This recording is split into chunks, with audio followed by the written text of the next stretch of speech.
આગળ વધીએ આપની કંપનીમાં પરિણામ અંતર્ગત ચર્ચા કરીને આજે સવારથી જે ફોકસ છે શ્રીરામ ફિનાન્સ અહીંયાથી ખાસ કરીને પરિણામ અંતર્ગત કંપનીના મેનેજમેન્ટ वीसी અને एमडी उमेश रेवनकर अपनी साथ जोड़ाई गया है। सर गुड आफ्टरनून, स्वागत है आपका शो पर। और सबसे पहले सर कॉन्ग्रेचुलेशंस, काफ़ी स्ट्रॉन्ग सेट ऑफ नंबर्स, एक नए लेवल्स कंपनी पर आप आज हम देख रहे हैं।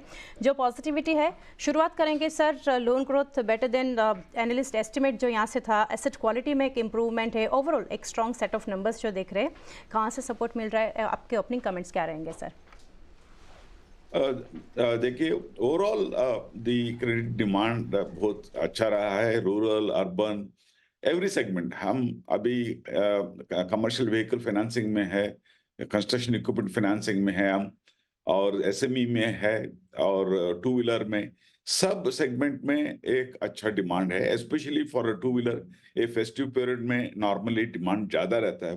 Third quarter because of festive period maximum sell out हो जाता है। एंड ये टू व्हीलर का डिमांड वो टाइम पर नॉर्मली रूरल एरिया से आ जाता है। सो रूरल एरिया का डिमांड बहुत अच्छा रहा, स्पेशली फॉर टू व्हीलर। लेकिन बाकी एरिया में भी हमारा ग्रोथ अच्छा रहा। अराउंड एमएसएमई में और गोल्ड और टू व्हीलर में हम 30% ग्रोथ मिला हमको disbursement. Commercial vehicle and construction equipment में करीब 15-20% मिला।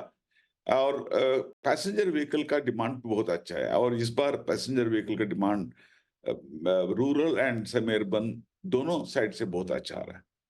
जी डेफिनेटली। और सर पैसेंजर व्हीकल के ऊपर आपने जो अभी मेंशन किया, ओवरऑल एक सेगमेंट वाइज अभी हम डिस्कशन करेंगे, तो वहाँ से आपको क्या लग रहा है गोइंग फॉरवर्ड? अभी तो आप बोल रहे हैं कि एक अच्छा ग्रोथ यहाँ से देखेंगे, आगे ओवरऑल देखने जाए तो एक ग्रोथ आप कैसा देख रहे हैं पैसेंजर व्हीकल सेगमेंट में? मुझे लगता है कि पैसेंजर व्हीकल में डिमांड और ज्यादा हो जाएगा, क्योंकि अभी पहले मैक्सिमम एक रूरल कनेक्टिविटी नहीं तो सेमी अर्बन कनेक्टिविटी एक स्टेट गवर्नमेंट का स्टेट कॉरपोरेशन है, उनका बस का थ्रू नेटवर्किंग और रीच लास्ट माइल रीच हो जाता था। लेकिन लास्ट 5-6 इयर्स में वहां पे एक इन्वेस्टमेंट कम हो गया है। वहां का एक नया व्हीकल नया बस डालने का ये कम हो गया है।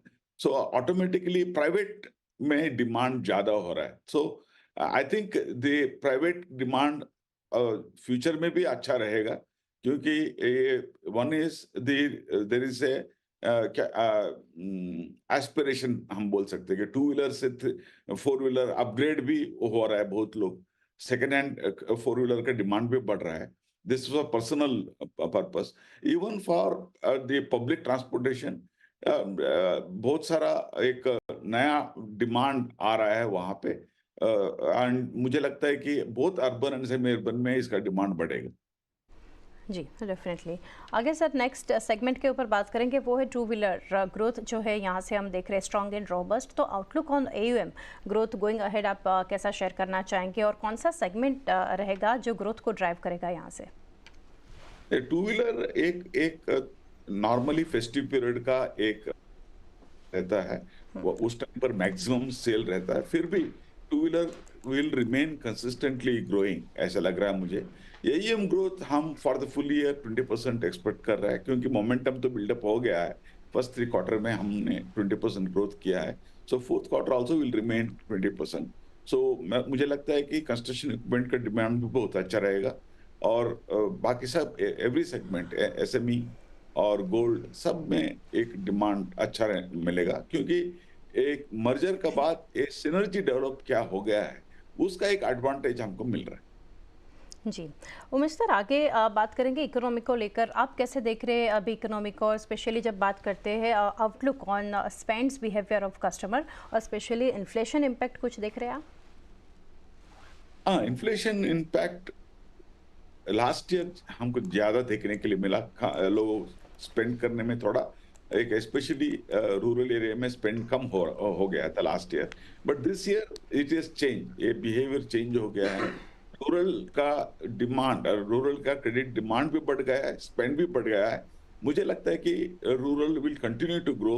रबी क्रॉप का फीडबैक भी अच्छा है, और मुझे लगता है कि रबी क्रॉप सोइंग एरिया भी बढ़ गया है 4% as per the latest report.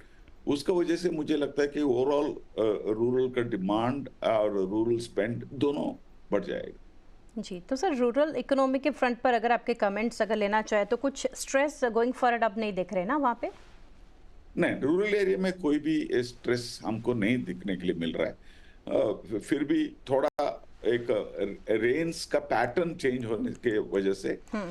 थोड़ा डिले हो गया था, मानसून डिले हो गया था, इसके वजह से एक हमको वहाँ पे थोड़ा एक चैलेंज सितंबर एंड में देखने के लिए मिला था, लेकिन by October November everything was normal.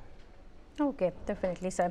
Sir net interest margins के फ्रंट पर एक इम्प्रूवमेंट है on Y basis, Q basis, तो आउटलुक ऑन नेम्स आप क्या शेयर करना चाहेंगे और स्पेशली कॉस्ट ऑफ फंड आप कैसे देख रहे हैं और यील्ड के बेस पर कुछ मूविंग अहेड क्या कुछ आपके कमेंट्स रहेंगे?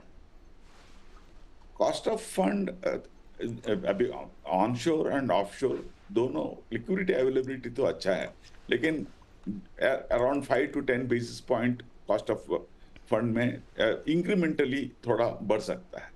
ये नॉर्मली फोर्थ क्वार्टर में ये रहता है कि towards the end of the year financial year liquidity थोड़ा टाइट हो जाता है, एंटिसिपेशन थोड़ा एक कॉस्ट बढ़ जाता है। That's normally happen every year. ज्यादा उसमें हमको चैलेंजेस नहीं है and we are able to pass it on. अभी our ability to pass it on to customer is important, so net interest margin में इम्पैक्ट नहीं हो जाएगा। ओके। और सर आरबीआई के द्वारा जो कुछ समय पहले स्टेप हम देख रहे थे ऑन कैपिटलाइजेशन, तो ओवरऑल एक सेक्टर पे कहीं ना कहीं एक असर हम देख रहे थे, बट आपके कमेंट्स इस पर क्या रहेंगे? कुछ असर आप देख रहे हैं ऑन बोरोइंग मिक्स, कुछ चेंजेस हैं यहाँ पर? ना सी हमारा बोरोइंग मिक्स एक वेल डिस्ट्रीब्यूटेड है among large 5 buckets, so we are not over dependent on bank or not dependent on capital. हमारा कैपिटल मार्केट से भी एक्सपोजर है, बैंकिंग से भी एक्सपोजर है। We are deposit taking NBFC, deposits growth भी अच्छा रहा है। हमारा around 20% year on year deposit portfolio भी बढ़ गया है और internationally we are able to raise resources. अभी रिसेंटली हमने $750 मिलियन US रेज किया है थ्रू ईसीबी बॉन्ड, तो we don't really see any challenge.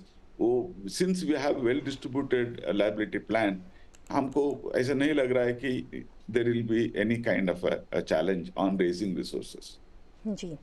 और सर लास्टली समझना चाहेंगे, एसेट क्वालिटी में काफ़ी इंप्रूवमेंट इस क्वार्टर में हमने देखा, तो आउटलुक ऑन एसेट क्वालिटी क्या रहेगा और any sign of stress anywhere? No, I don't see any stress. Asset quality मेरा ख्याल से इम्प्रूव हो जाएगा, क्योंकि ऑलरेडी आप देखें तो स्टेज 3 का net we have brought down from 3.2 to 2.72, तो over the quarter it has been improving. मुझे लगता है कि और फ्यूचर में भी इसका इम्प्रूवमेंट रहेगा। तो फ्यूचर में भी एक इम्प्रूवमेंट यहाँ से देख रहे हैं sir. On that note Umesh sir, thank you हमारे साथ जुड़ने के लिए and best wishes for coming quarters. Thank you again sir.